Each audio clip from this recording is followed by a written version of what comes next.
Y a-t-il eu apologie de crimes contre l'humanité? Le tribunal devra trancher. Roger de Jaham est donc renvoyé en correctionnel. 3 chefs d'accusation pèsent sur lui. Le président de l'association Tous Créoles, contre qui le mouvement international pour les réparations avait porté plainte en 2011. Retour sur les faits avec Dominique Legros et Marc-François Calmeau. Voilà en gros ce qu'était un engagé, 36 mois, c'est-à-dire moins que rien, moins qu'un esclave. Les esclaves sont arrivés longtemps après. Et eux avaient une valeur marchande que n'avait pas le blanc engagé pour 36 mois. C'est la phrase qui a suscité la mise en examen de Roger de Jaham. Le président de Tous Créoles, que nous avons contacté, dit ne pas souhaiter intervenir sur cette affaire pour l'instant. Il justifie tout de même ses propos en citant des écrits de plusieurs auteurs. L'histoire des engagés ou des 36 mois, comme on les surnommait, est un fait historique, poursuit-il.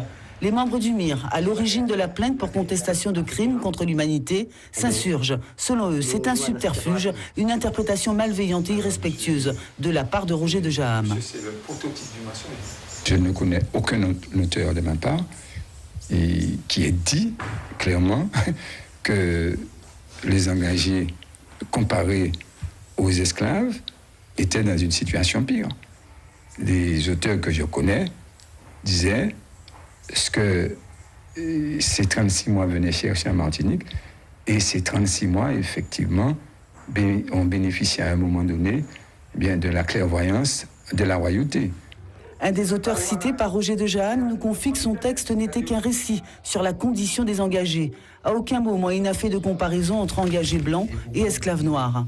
Apologie d'un crime contre l'humanité, contestation de l'existence d'un crime contre l'humanité et provocation à la haine ou à la violence à l'égard d'une personne ou d'un groupe de personnes à raison de leur origine ou de leur appartenance ou de leur non-appartenance à une ethnie, une nation, une race ou une religion, ce sont les motifs reprochés à Roger de Jaham.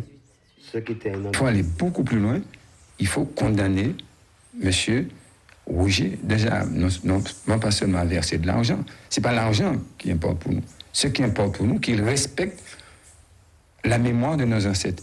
D'ailleurs, il me semble que le juge qui a mis en examen M. Roger de Jaham a ouvert la porte pour nous montrer que tout le monde, c'est monde. Et c'est une bonne chose.